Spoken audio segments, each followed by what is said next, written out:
SprintCarUnlimited.com, coming to you from Williams Grove Speedway. We're here with winner Steve Buckwalter. Steve, that's your 14th win at this Speedway. First win in a while. You got to be pretty pleased the way the car ran. You dominated that A-main. Yeah, it's I tell you, our biggest downfall is we just struggle with engines. Like, we get one back and it would run good for like a month or so, and then something would happen, and my other one wouldn't run. And there at the end of last year, I just said to Claire, I was like, man, we could really use a new engine now. I've been with him for, this is 18 years or 19, and I've never had a new engine. So like, I think when I finally told him, like, you know, we need it, he found a way to get it. And we had it in there for a couple of races in the beginning of the year, and like, it was horrible. Like, I took it right back out, and I didn't even know how to tell him, you know, but I called down there to Adam at Donut Engines, and you know, he's like, look, I see what's going on. He said, just bring it back, we'll make it right. And I mean, I got to give it to him. You know, he made a couple changes on it, and it seems a lot better. Pulling off the corner nice and strong. It's making it all the way down, you know, to the end of the straightaway. It's pulling into the corner strong. I just got to thank him for getting me something that's, you know, that's getting around here good. Trouble on the start, fell back to second. Started on the pole, fell back to second. Just stumbled there, and then talk about the pass for the lead on lap 2, just shooting by Bishop like that. Yeah, it stumbled bad, and I don't know if it's the air or maybe when he was working on the engine, the barrel valve's not quite set right, but I'm going to, thanks buddy. When I get back to the shop there tomorrow, I'm going to, you know, check the barrel valve, but I lined up with Ryan Smith there in the heat, and you know, I'm good buddies with him. We were side by side, and I actually got to, like, I thought I took off before he did, and then like my car wouldn't go, and then his car wouldn't go, and like we're literally like looking at each other. And then luckily mine fired off first, and yet I beat him to turn 1. But there in the feature, yeah, Bishop got the jump on me, and I knew like once he gets out in the lead in clean air, he's pretty good. And he's like, lately here, he's been running the top a lot. So coming down the front stretch, I figured he was going to the top. It's like the preferred line. So I just bombed it in there, you know, and I was able to slide him and catch the curb and stay ahead of him. I mean, traffic, no problem. Got over the curb a little bit a couple of times. Yeah. But nobody was close to you, and you were able to just drive away. Yeah, I was having issues there. I almost hit the backstretch wall a couple times too. That I run like an old style steering wheel, and the rubber's like peeling up real bad. And like my left hand, I never let that off the wheel. Like that's what I pretty much work with. And then my right hand's kind of just sliding along, you know. And like that rubber would like ball up, and it would catch on my hand.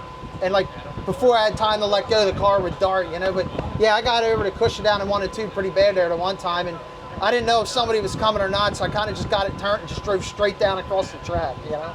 Basically, like if somebody was coming, they were going to lift and run into me. But no, it worked out. Once I realized what was going on there, I kind of just tried to, you know, keep it in my mind not to hold the wheel so tight with the right hand, let it just like kind of slide along. Getting a new steering wheel? Nah, I'll tape it up or something.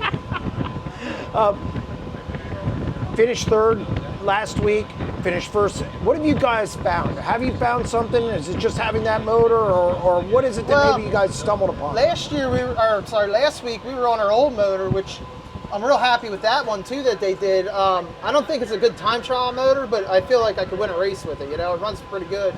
Honestly, it's just getting through the heats and getting like decent start spots. I mean, you know, there's a lot of cars here that are all fast, and like, it's hard to catch them, let alone pass them, you know what I mean? So I usually, my car gets rolling about halfway through when it starts slicking up, and I can start picking them off, but like, if I'm starting 15th or 18th and I drive up to 7th, like, you don't notice it, you know what I mean? But if I can get a decent start spot and then pick some off, you know, you're up there in the top 5 and you kind of notice it more. The wicker bill thing, was that something that you liked, a move that you liked, or are you guys still getting used to it, or how do you view that? Honestly, I didn't like the 2-inch wicker bill. I mean, after about the first year of playing with it, like, I just finally just said, look, this thing don't even do nothing. Like, I don't feel like it stopped the wheel spin at all. It would kind of just like make the front end float and not turn into cars nice, you know, into the corner. So then I got walking up down the pits and like talking to a couple buddies. I'm like, dude, what's with that 2-inch? They're like, oh, we don't know. And I'm like, you know, I explained to them what I felt, and they're like, yeah, that's what I feel too, you know. So I didn't really run it much, you know what I mean? If we did have it on, it's just because the track was slick and everybody else was putting it on. So it didn't affect me any at all. I mean, if anything, I think we're better off with just the 1-inch. How much confidence does this give this team moving forward? You got some big races coming up. You have Speed Week, big shows, high-paying shows.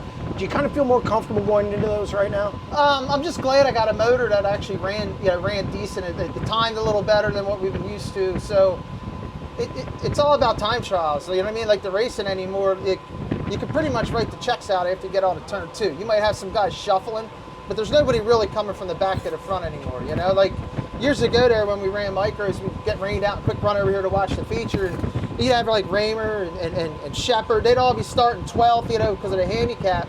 And it was to me, it was more exciting because watching them guys come up through. And I mean, I know a lot of people don't like handicap shows, but it is better racing. You put the fast guys up front, there ain't as much passing. And, you know, if they could try to incorporate some more of them handicap shows, I think we might be able to get some fans back, you know. They pretty much know what's going to happen before the green flag drops. Well, you were fast tonight. Congratulations on the win.